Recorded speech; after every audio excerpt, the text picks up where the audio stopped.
अस्सलाम वालेकुम नाज़रीन, कैसे हैं आप सब लोग। उम्मीद है आप लोग खैरियत से होंगे। आज का जो टॉपिक मैं आपके सामने लेकर आई हूँ वो 8th हाउस से रिलेटेड है। वैसे तो आप सब लोग एस्ट्रोलॉजी पढ़ते हैं, जानते हैं, समझते हैं और अच्छी तरह से जानते हैं कि 8th हाउस जो है वो किन चीज़ों को रिप्रेजेंट करता है।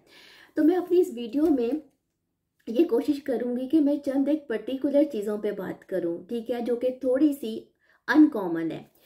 सबसे पहली बात तो ये है कि मैंने जो 8th हाउस को एक डिस्क्रिप्शन दी है वो है हिडन बैटलफील्ड। मैं समझती हूँ कि 8th house is hidden battlefield क्योंकि इसका रूलिंग प्लैनेट मार्स है और आप जानते हैं कि मार्स क्या है। मार्स सोल्जर है जो कि फाइट करता है।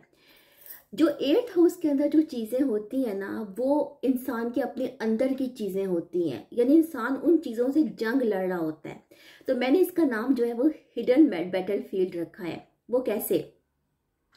अगर आप देखें कि 8th हाउस जो है वो स्कैंडल से रिलेटेड है, ठीक है। अब स्कैंडल्स जो है वो एक ऐसी चीज है जिसे दुनिया के सामने कोई इंसान जो है वो रिप्रेजेंट नहीं करना चाहता, दुनिया को नहीं बताना चाहता कि उसका कोई ऐसा मामला है और वो इस चीज को खुफिया रखना चाहता है, ठीक है। उसके अपने अंदर की जो है ये चीज है। तो 8th हाउस जो है वो इस चीज को रिप्रेजेंट करता है। इसके अलावा 8th हाउस जो है वो सेक्रीफाइसेस से, स्लॉटर से भी रिलेटेड है, ठीक है। समटाइम्स ये होता है कि जिंदगी में कुछ ऐसे ट्रांसफॉर्मेशंस आती हैं, कुछ ऐसी चीजें आती हैं जिनमें इंसान को बहुत स्ट्रगल करनी पड़ती है और उन चीजों की वजह से इंसान की जिंदगी जो है वो पूरी ट्रांसफॉर्म हो जाती है। 8th हाउस उसको रिप्रेजेंट करता है। 8th हाउस जो है वो क्रॉसिंग द रिवर्स है, यानी कि दरिया के पार उतर जाना, दरिया के पार चले जाना। इस तरह से जो 8th हाउस है वो दिखाता है जर्नीज को, ठीक है, यानी माइग्रेशन कर जाना, एक जगह से दूसरी जगह नकल मकानी कर जाना। ये चीज भी जो है वो 8th हाउस के साथ रिलेटेड है। 8th हाउस जो है वो जिंदगी में अचानक आ जाने वाले वाकयात को दिखाता है, काज ऑफ डेथ को रिप्रेजेंट करता है। इसके बारे में मेरी एक स्टडी है कि 8th हाउस के अंदर जो साइंस आते हैं वो काज ऑफ डेथ के साथ रिलेट हो सकते हैं। जैसे कि अगर कोई वाटरी साइंस है तो वाटरी साइंस जो है इन अकॉर्डेंस फुल हॉरोस्कोप, यानी आपने पूरे हॉरोस्कोप को भी जो है वो मद्देनजर रखना है। जो इसके अंदर वाटरी साइंस आते हैं तो वो ये आप इंडिकेट कर सकते हैं कि ऐसे बंदे की जो डेथ है वो डूबने से होगी, ठीक है, पानी की किसी जगह पे होगी, या जो है वो किसी ऐसे सफर से होगी जिसमें पानी का एलिमेंट है। जैसे कि कश्तियां, की दफा कश्ती डूब जाती है, कई दफा ऐसा होता है कई लोग नहाते हुए दरियाओं में, तो दरियाओं में नहाते हुए कई लोग जो है वो डूब जाते हैं, उनकी डेथ हो जाती है, डेथ बाय पॉइजन, ठीक है। कई दफा ऐसा होता है कि कई लोगों को जो है वो ओवरडोज ऑफ मेडिसिन होती है, यानी कई लोग ऐसे होते हैं जिनको कि गलती से कोई ओवरडोज होती है, कई लोग खुद जो है वो ओवरडोज ले लेते हैं किसी मेडिसिन की, ठीक है। तो उस इन चीजों को भी जो है वो 8th हाउस रिप्रेजेंट करता है। 8th हाउस कॉमा की कैफियत को दिखाता है। एक तो डेथ की कैफियत और एक कॉमा की कैफियत है जिसमें इंसान पूरी तरह से जो है वो बेखबर होता है, ठीक है। कॉमा जो है वो भी 8th हाउस से रिलेटेड है। इसके अलावा नाज़रीन, जैसे कि आप जानते हैं कि जो 8th हाउस है वो मून की डेबिलिटेटेड एनर्जी, यानी moon is negative debilitated in the Scorpio. अब यहाँ पर एक बात समझने की ये है कि जो 8वां घर है वो इंसानी नफ्स पे हुक्मरानी करता है। अब चूंकि जो स्कॉर्पियो है, यानी स्कॉर्पियो की जो रूलरशिप है वो इंसान की एक आउटवर्ड फिजिकल एक्सप्रेशन के ऊपर है, ठीक है। मतलब आप इसको दूसरे वर्ड्स में ये कह सकते हैं कि it rules over the sexual energy. अब ये जो है इंसानी नफ्स का घर है, ठीक है। मून प्लैनेट जो है, मून इंसान के ह्यूमन इंस्टिक्ट्स के साथ रिलेटेड है, जबली ख्वाहिशात, जो इंसान की नफसानी ख्वाहिशात होती हैं। जब मून 8th हाउस में जाता है तो जहाँ पर वो जाके उसकी जो ख्वाहिशात है या जो उसकी ये एनर्जी है वो डिस्टर्ब हो जाती है।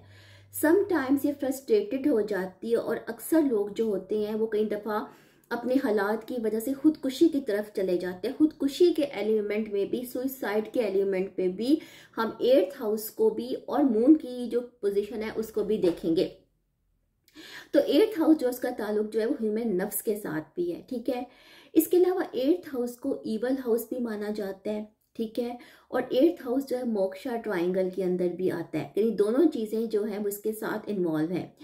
इसके अलावा जो 8th हाउस है वो आपकी वेल्थ को दिखाता है, छुपी हुई दौलत के साथ भी रिलेटेड है, इनहेरिटेंस के साथ रिलेटेड है। यानी कि अगर इनहेरिटेंस के साथ भी, और जो अगर कोई वाइफ है, ठीक है, कोई हस्बैंड के चार्ट में देखा जाएगा, अगर उसको वाइफ की तरफ से कोई पैसा मिलता है, ठीक है, कि जैसे जहेज होता है, जो जहेज है उसका ताल्लुक भी जो है वो 8th हाउस के साथ लिया जाता है। तो 8th हाउस जो है वो एक किस्म की कंसील्ड वेल्थ है। इवन के लॉटरीज को भी, ठीक है, लॉटरियां निकलती हैं लोगों की और लोग अचानक अमीर हो जाते हैं। अचानक आ जाने वाली कोई चीज जिंदगी में, ठीक है, कोई ट्रांसफॉर्मिंग एनर्जी, चाहे वो अच्छी सेंस में है चाहे वो बुरी सेंस में, उसका ताल्लुक जो है वो 8th हाउस के साथ है। अब मेरी इसमें एक और रिसर्च है, बल्कि मेरी एक ऑब्जर्वेशन है और मैं इस पर अभी फर्दर थोड़ा सा काम करूंगी।